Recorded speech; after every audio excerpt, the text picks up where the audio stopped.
Hi, I'm Tom Spiggle, founder of the Spiggle Law Firm, and today I want to talk to you about the castle metaphor. And the castle metaphor is something that I use to help people understand where they are in the process of pursuing their case. Because it's not just about the law and whether or not your employer broke the law, although that is an important aspect. It's just as importantly about where you are. Are you at work? Have you been fired? Is something else going on? All these are important aspects that can dictate the strengths and opportunities that you have to pursue your case, and also how best to pay for your legal services if you decide to hire a lawyer. So to understand where you are, I like to use the castle metaphor. Are you inside the castle? Have you been booted outside the castle? Or are you outside the castle being chased by the castle guards? Let's start with the first one. So you're inside the castle, you haven't been fired. So imagine yourself, you're inside. You're with the people that you see every day. You're in the situation that you have to deal with every day. So what does that mean for you? Well, it means that you have a certain set of strengths, opportunities, and dangers. So let's start with your strengths. Your strengths is that you are still inside the castle. You can see what's going on real time. You have access to some of the evidence that you may need. You have access day to day to some of the witnesses that you may need. You see exactly what's going on. Another strength that you have if you're still in the castle, if you're still employed, is an obvious one. You still have a paycheck. If you're fired, you obviously don't have that resource. Now you do. What are some of your dangers? Some of your dangers is that you're still there every day. And the problem that you're having to deal with, I suppose it's a hostile work environment, is happening every day. So this is not something that you could ignore. It could be putting you under a fair amount of stress. Another danger with being in the castle, with being still employed, is that you don't sometimes have the biggest piece of employment law damages. That means the value of your case. In employment law, sometimes the biggest measure of damages are what are called lost wages, from the time that you were fired until the time that you win a verdict or till you reach a settlement, the amount that you should have been paid. And that's often the biggest part of a damages calculation in an employment case. If you're still at work, you don't have lost wages because you're still getting a paycheck. Now, you still have other damages that you can get. You can still get punitive damages. You can still get emotional distress, which could be more significant because you're still at work. However, you will be precluded from getting the big chunk of damages that are in most employment cases, and those are those lost wages. What are your opportunities? The opportunities you have if you are still at work or inside the castle is that if you let's say send a demand letter or raise an issue while you are still at work, let's say you raise an issue of harassment or discrimination, then your employer is a bit over a barrel, right? Because now you have raised an issue of discrimination and you have now a separate potential claim. And by that I mean is if your employer does something to you after you raise this issue, let's say you send an email to HR, let's say you send a demand letter to the employer attorney, if they do something to you, then they are subject to a retaliation claim. And a retaliation claim can be completely separate from what I call the underlying claim. Let's say, for example, that you bring a hostile work environment claim. Hostile work environment claims can be strangely tough to win and tough to know whether legally you have one. But let's say you raise a hostile work environment issue and 3 weeks later you are demoted. And let's say you take the case to trial and you lose under the hostile work environment. The court looks at it and says, you know, this was really bad what was happening to you at the company, but it didn't rise to the level of something illegal. However, the court finds that you were illegally retaliated against because you raised the issue and it was pretty clear from the timeline. You sent the email, 3 weeks later you were demoted. So you can win on that retaliation case. When you're still in the castle and you bring those issues forward, that's what your employer is facing. So they're going to be on pins and needles while they try to figure out how to deal with this. And so you have some leverage over them that you wouldn't have had you left the company or had you been fired. The second stage that we're going to look at is when you're outside of the castle. You've been booted outside the castle gates and maybe you're looking back, you're all alone out there. So what are your strengths and your opportunities and dangers here? Well, one of your main strengths is you're no longer there, right? It probably wasn't a great place to begin with, and at least you don't have to deal with that day-to-day drumbeat of the workplace. You're now out, you can look for another job, you can get on with your life. Where the big danger, you don't have a paycheck, right? That's obviously can be a problem. You also don't have access to what's going on inside the castle. You can't see what's going on the day-to-day. You don't have access to some of the evidence. That doesn't mean that you can't get it, but you may have to take some other steps. So what are your strengths? Well, there are some that are significant. First, unlike when you are inside the castle, you've got lost wages.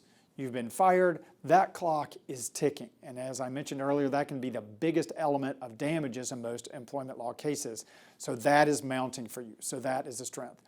Another big strength that you have from being outside the castle is that your employer may very well want this resolved with you, even though you've been fired. This is particularly true if you've already been offered a severance agreement.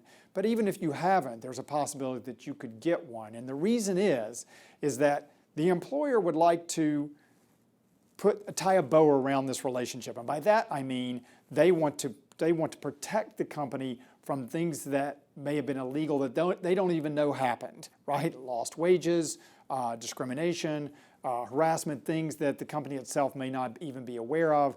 They would like to be able to enter agreement with you by which they pay you a certain amount of money.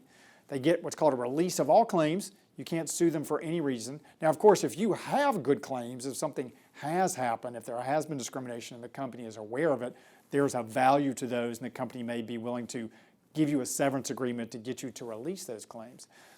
The other aspect of a severance agreement that the company will get is what's called a non-disparagement agreement, and that is one in which you agree not to say bad things about the company. So even if nothing illegal has happened that the company knows of, there was no discrimination, there were no lost wages, the company will get that release of claims, they'll get that peace of mind, and they will also get a non-disparagement agreement from you where you agree not to go out and badmouth the company. And for that reason, they might be willing to offer you some money. So, and you generally only get that if you've been fired. So those are some of the significant strengths you had if you're outside the castle and you're looking back. Also, if you have been kicked out of the castle, you've been fired, you have potentially more opportunities to retain an attorney. And the reason for that is you've got those lost wages that we talked about. There could be liability, some liability on part of the company because the company's now taken action and fired you. It's what employment lawyers call adverse employment action. You've been fired. You've clearly got adverse employment action here. And an attorney could take your case and could realize significant value for it. So if you've been fired and the reason you were fired is based on discrimination, let's say it was sex discrimination and you raised that issue at work and then you were fired, which would clearly be illegal. Now an attorney can take that and say, knock on the castle doors and say, hey, look, you violated the law here. You know, she's willing to go away and go on with her life, but you've got to value the claims that she's going to release against you.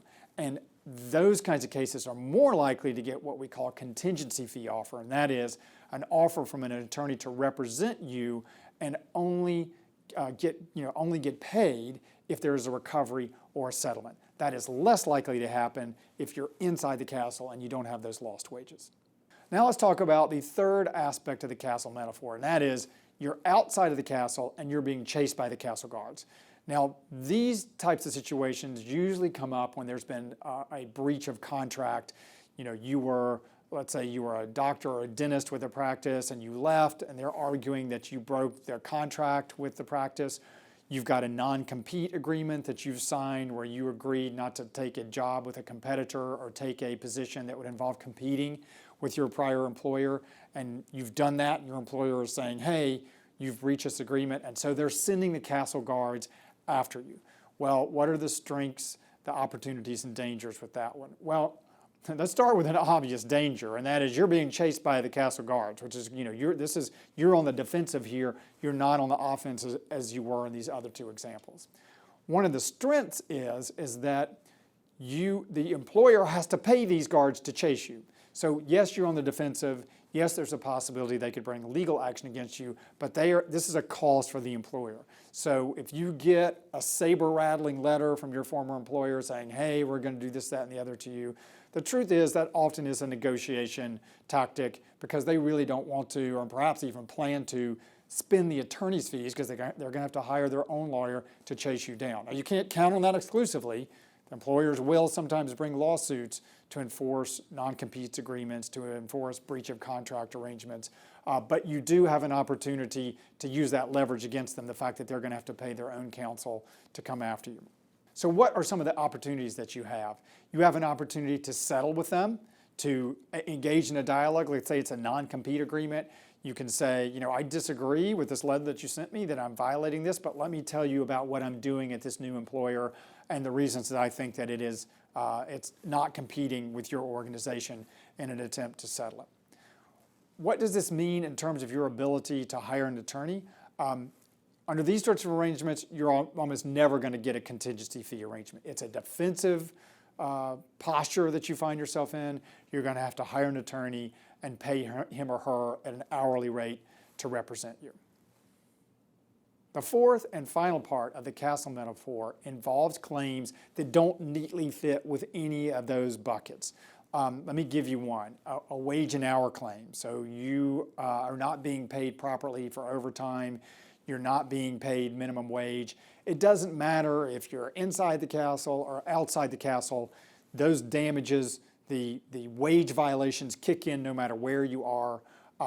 And you also can get a contingency fee arrangement for those types of cases, even if you're still at work, which is not the case if you have some other kinds of claims and you're still at work where you might have to pay an hourly rate.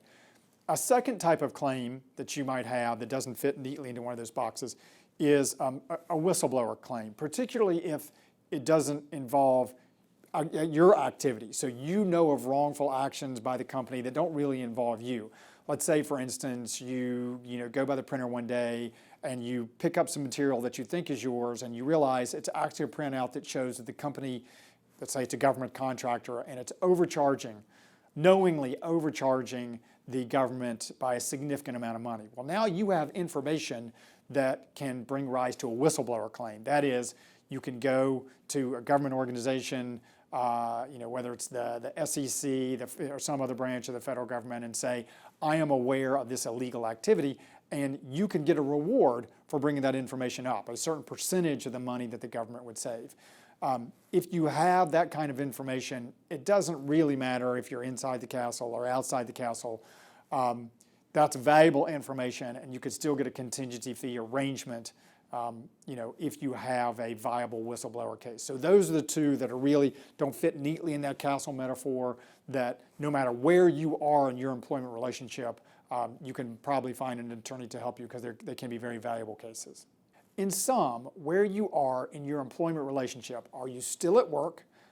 Have you been fired?